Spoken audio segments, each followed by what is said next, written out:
Hello my scrappy friends, welcome to my channel today. So today's share is for the 14th of May, and I am working on something a little bit special. If you follow me on YouTube, you will have seen that I posted my layout is going to be late today. Now I undertook a much longer taking job than I had actually thought about, but I was inspired and I wanted to run with it. What I've got here is my hand stitched butterfly. This is a cut to cut file that I have had my cameo sketch out with a pencil, and then I have hand stitched it.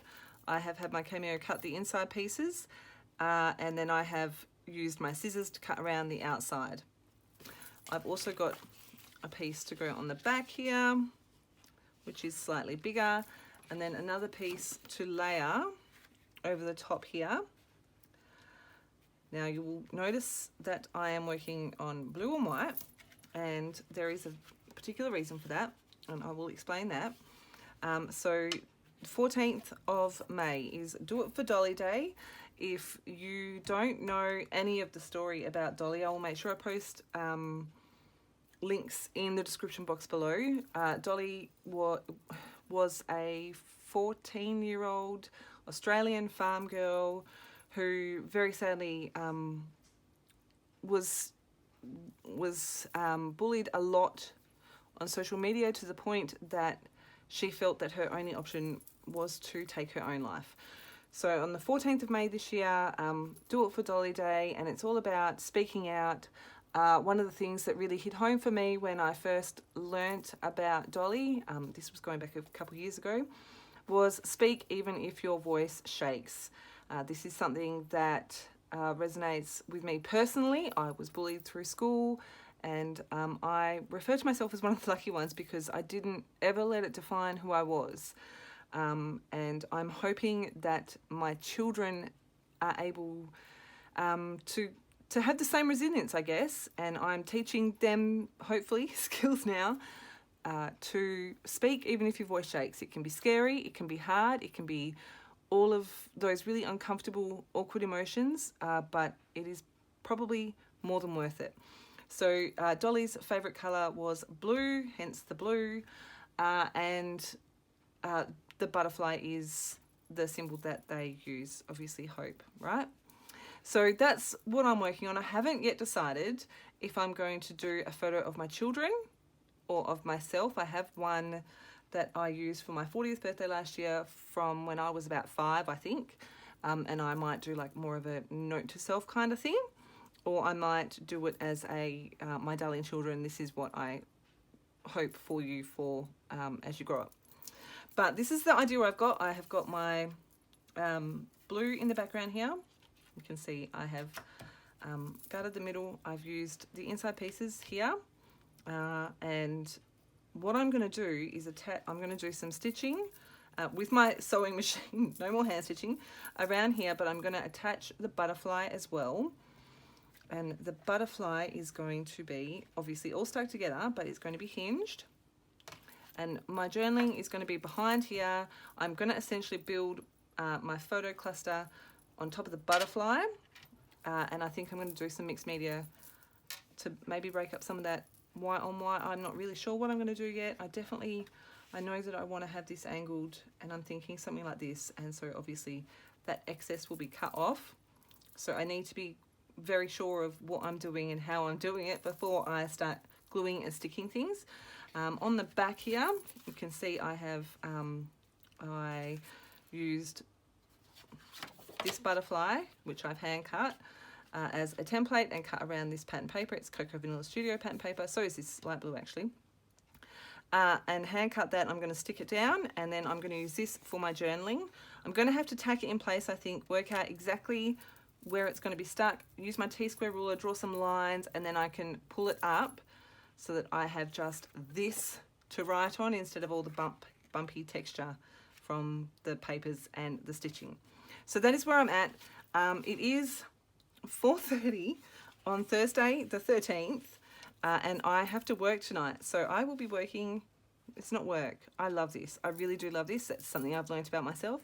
This is definitely my downtime, and I can quite easily get lost for hours in here, which can be a bit of a problem at times when I have to do adult things. But yes, this is definitely something that I wanted to make sure I got out on the 14th of May, as it is Do It for Dolly Day. Like I said, I'll leave everything in the description box below, and I will be back after I stop this with the rest of my process. So thank you again for stopping by. Okay, so firstly I am tacking down my white cardstock to my blue pattern paper border because I need to work out exactly where I'm going to attach and trim my butterfly. With all that hand stitching, I knew that if I just cut it, it was like the stitching was going to come undone. So this did take me a little while to work it out. You can see I'm playing with the placement there. Found a place that I'm happy with it. I'm going to use this adhesive to tack it down for now. This adhesive just rubs off once I'm done, which is awesome. I'm going to mark out where roughly this butterfly is going with my pencil, and then I'm going to trim off the excess of the pattern paper behind, so that blue pattern paper behind. You can see me doing that there. Just finish that off. You don't need to watch all of that. I do use my little scissors here and also my paper trimmer to get that done. And then I am going to pop it back in place on my background. Yeah. And I'm going to use my T-square and my pencil and a bone folder just to work out the exact placement of where my stitching is going to go and where my fold line is going to go, because I don't really want to fold it right on the stitching line because it's likely to weaken the stitching. So you can see here I'm just marking that with my pencil, and I'm going to go in with my little bone folder there in a second. There I go, marking that line. And I do try to bend it up a little bit here, but there's cardstock with pattern paper on either side and the hand stitching as well, so it's quite bulky, but I'll work it out in the end. So you can see I'm just kind of bending that back and forward. I've got that white cardstock stuck to the back here, and you see me mark that, and then I'm going to trim it down, and I don't end up using it at all because I realize that I can journal straight onto my background anyway, so I kind of cut all that process out. Taking the adhesive off my white cardstock because I'm going to run this through my sewing machine.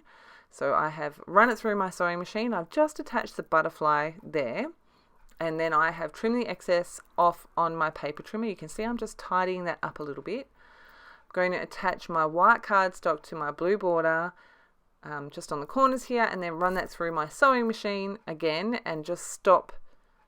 So start at the bottom of the stitching and stop at the top of the stitching there, so it's one line all the way around. And I really love how this looks, and my little hinge works perfectly. So I've got all that done. I'm just going to bend up the edges and kind of wrinkle the edge a little bit just for a bit of extra texture and dimension.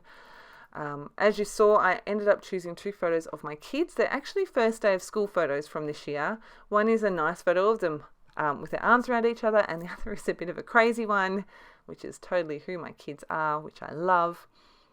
And so that's the photos I'm going to scrapbook.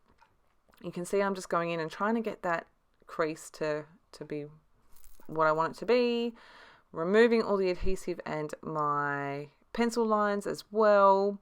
Then I'm going to trace around the outside of my butterfly, use my T-square ruler to draw some lines on the inside, so on my background paper, and I will go back in later, I haven't done it yet, and do my journaling.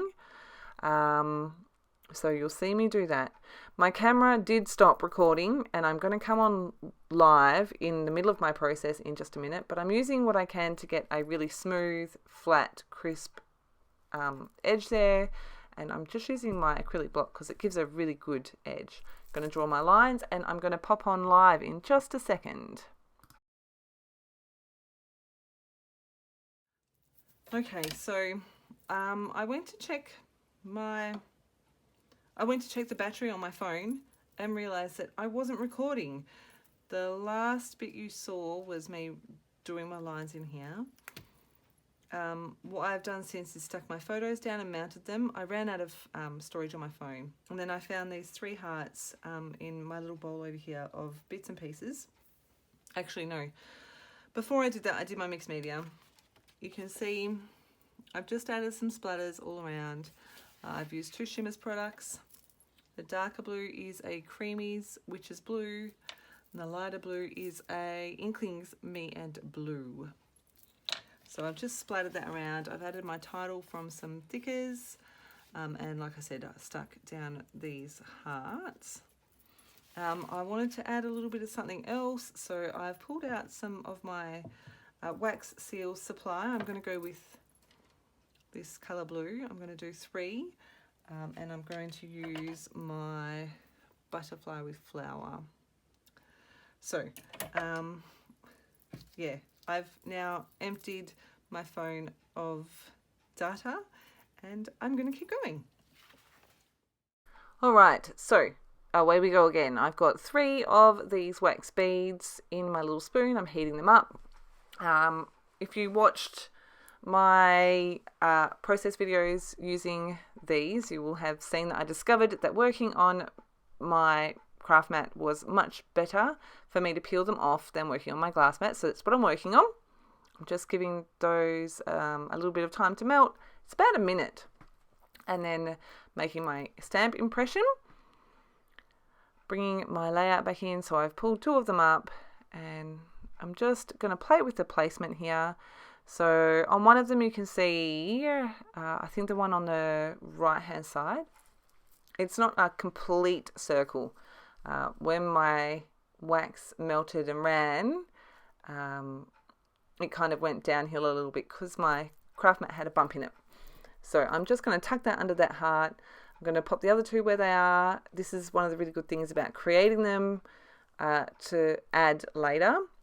So I can create them and then I can add them wherever I want on my layout. I was just making sure that I haven't stuck that butterfly down anywhere because I still want to be able to lift it up. I have pulled in 3 of these. They're Swarovski crystals. They're actually got a hole right down the middle. I was going to stitch them on, and then I realized that if I was going to stitch them on, that I would have to go through like 4 layers on that butterfly. So I just decided to glue them down. They are quite dimensional, but they're really pretty. I really love them. And I figured, you know, butterflies. Again, working beautifully with what I've got going on. I've pulled out some acrylics. These are still some leftovers I got from Anna's Craft Cupboard.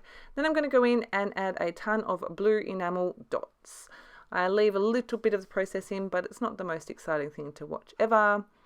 So I've added, I think, 3 lots of 3 or 6 lots, I don't even know. Lots of blue enamel dots. I'm just sticking that acrylic down. I've added the glue to my acrylic piece, and I'm just going to fold my butterfly back over the top. I'm going to add the word always under here to finish off my title, and then onto the photos I've got crazy and perfect, and I think that's how I'm going to start my journaling to my crazy perfect children.